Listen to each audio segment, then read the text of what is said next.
நாடகக் கலை ரசிகர்களுக்கும் கலை உலகம் தமிழ் யூடியூப் சேனல் வாடிக்கையாளர்களுக்கும் மாலை வணக்கம். 13/8/2026 வியாழக்கிழமை நாடக மன்றங்களின் இன்றைய நாடகங்கள் எங்கு நடக்கின்றன என்று பார்ப்போம். ரோஜா நாடக மன்றம், ஆத்தூர் வழி செங்கல்பட்டு, சஞ்சய் நாடக மன்றம், மாத்தூர் வழி ராமாபுரம், ரூபிணி நாடக மன்றம், நடுவனந்தல் புதூர் வழி வள்ளிமேடுபேட்டை, அசோக் நாடக மன்றம், திருமணி வழி காட்பாடி, இளஞ்சிட்டு நாடக மன்றம், கடம்பூர் வழி செஞ்சி உரணி தாங்கள், அகிலாண்டேஸ்வரி நாடக மன்றம், காட்டு தேவாத்தூர் வழி செத்தாமூர், ஆவணிப்பூர் மகேஸ்வரி நாடக மன்றம், வில்வராயநல்லூர் வழி மேல்மருவத்தூர்.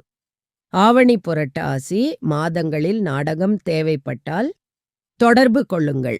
நாடக அமைப்பாளர் டாக்டர் டி. ஆனந்தன், ஆரணி 984333389776,